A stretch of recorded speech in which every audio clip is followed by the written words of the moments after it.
Can you trust the United States Post Office to be reliable? A story by Walter Parks. The story I am about to share with my viewers here on YouTube relate to my experiences with the United States Post Office in recent years. I present it in a truthful manner and ask that you make your own minds up as to whether or not you consider the United States Postal Service to be a reliable institution. For the rest of this story, I will sometimes just refer to it as the U.S.P.S. My story relates to some of my U.S.P.S. experiences, or should I say my problems with the post office in the last few years. Problems one might consider just annoyances to downright dishonesty, and that has led to what I consider fraudulent practices that affect many more people than just myself. After listening to my story, I invite my viewers to relate any bad or good experiences they have encountered when dealing with the U.S.P.S. I strongly believe more will be bad experiences than those that are good. My most recent experience cost me hundreds of dollars and considerable grief, but I will get to that later in my story. I used to have complete faith in and trusted the U.S.P.S. and thought it a great service to Americans that was worth of praise. As I write now, my faith in the post office is completely shattered. Sadly, those days of trusting the U.S.P.S. are gone from me forever. Give my story a listen. Decide for yourself what your opinions are. They have come far since the days of the Pony Express, but when you think about it, it isn't much faster now than it was when men carried the mail on horseback. In the last few years, we have dealt with continual problems with the mail. Sometimes, more often than you may realize, the mail gets lost somewhere or just vanishing down some elusive rabbit hole somewhere in the establishment, never to be seen again. For the last several years, since our old mailman, a great postman by the way, retired, our mail very often gets delivered to a house down the street. Our house number is 3330. My neighbor down the street has the house number 3300. I can only assume that the mail person is dyslexic because they continue to put it in the wrong box. Then I think that can't be the problem because there are various mail delivery persons now. It's not always the same person. I should add here that I have no ill feeling toward dyslexic people, but I think it would probably be a disqualification to becoming a mail delivery person. Today, when my neighbor gave me permission to look in her box for my mail, I noticed we got our yearly tax bill for the house and property. I also noticed my neighbor got their tax bill. That should be a clue to the mailman that he was putting it in the wrong box. Several pieces of junk mail were duplicates as well. Another clue to the mailman. Hey, mailman, why are you putting duplicate copies of junk mail in the same box? It's obvious as hell he isn't even looking or reading the names on the letters that he's delivering. Perhaps the post office has a numbering system assigned to each box for their automatic sorting machine that is separate from my posted address. That being the case, would they just randomly shove the mail in the boxes they use for their other method of identifying each mailbox? Whatever the cause, I am very sick of it happening.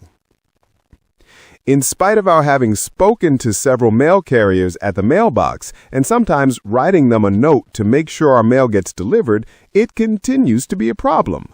My wife caught one at the box and made him go retrieve our mail. That should give him a clue he made a mistake. But duh. I assumed for a long time now that it had to be strictly the mailman's error due to some defect in his ability to read the English language.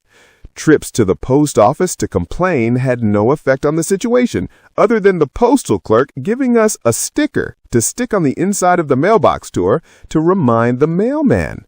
What a laugh that is! If he can't read the address on the mail he's delivering, how in the hell is he going to read a sticker on the inside of my dark interior mailbox? I have a question for my viewers to consider. How many of you are aware the U.S.P.S. offers a service called informed delivery? Google it.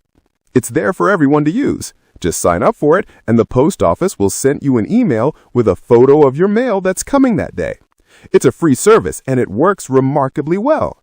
Every morning, I check my email like clockwork to see what's coming today.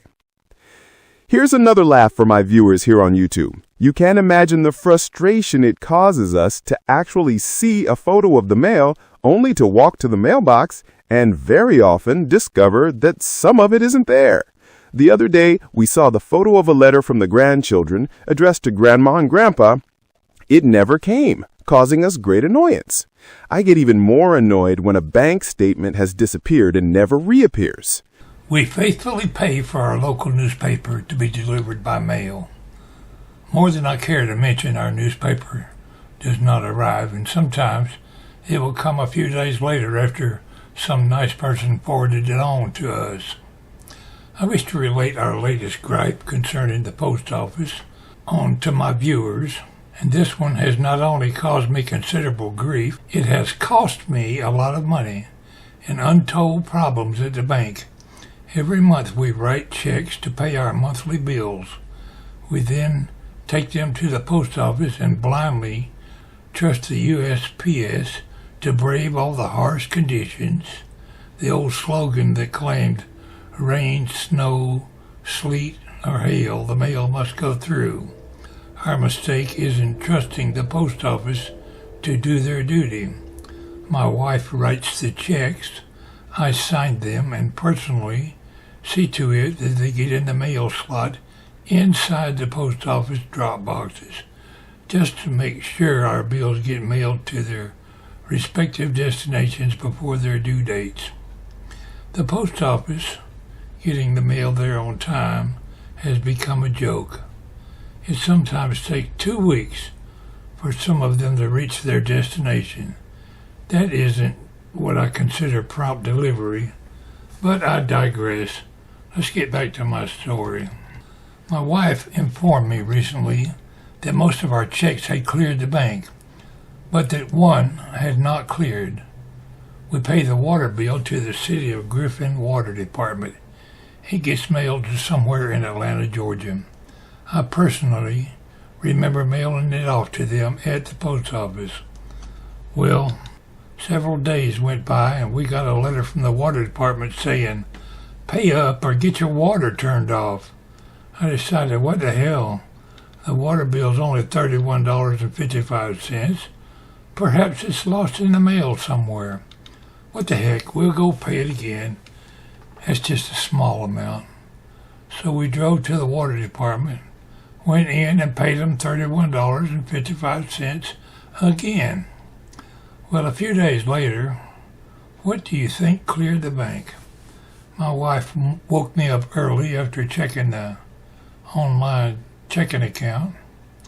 Instead of clearing the bank in Atlanta, Georgia for $31.55, it was cashed at some bank in Richmond, Virginia, and it cleared for a total of $831.55. The words paid to the City of Griffin Department was whited out or erased, and a person's name was written in there. Some person by the name of Patricia Page. When I examined the photostatic copy of the check, it was very obvious that the alterations were poorly done and that it had been forged. It should have been caught by any bank teller as questionable. They didn't catch it, neither did the fraud department at my bank. They simply took $831 from my checking account. That extra withdrawal would have made my checking account overdrawn, except for the fact that one of our other bills was still pending. To cover us, I had to go in a small savings account that I have and replace the missing $831. It has taken quite a while to reimburse us, but the money is back now. We had to close our checking account and open a new account to assure that the thieves, who now know our routing number, can't steal from us. We finally have wised up, and now we will be doing mostly automatic withdrawals to pay our bills. What a headache that was, and don't even get me started on telling you about the hours spent on the phone listening to someone with a foreign accent that I couldn't possibly understand, or waiting to speak to some person rather than a machine at the bank.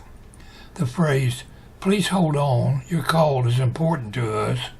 Your wait time is approximately 20 minutes. Being repeatedly spoken into my ears irks me no end. Somewhere, I assume, inside the post office, there are thieves stealing people's mail and forging their checks to steal people's hard-earned money. We have quit using the Griffin post office now and take it to a different post office just in case the thief is in the Griffin post office. Yesterday was the third day in a row that we did not receive the mail that their informed delivery service had told us was supposed to be there. I called my neighbor and asked if she had seen any of our mail. By the way, it works both ways. We get some of her mail occasionally. She told me she hasn't even checked in her box for over a week and advised me to go check in her box myself.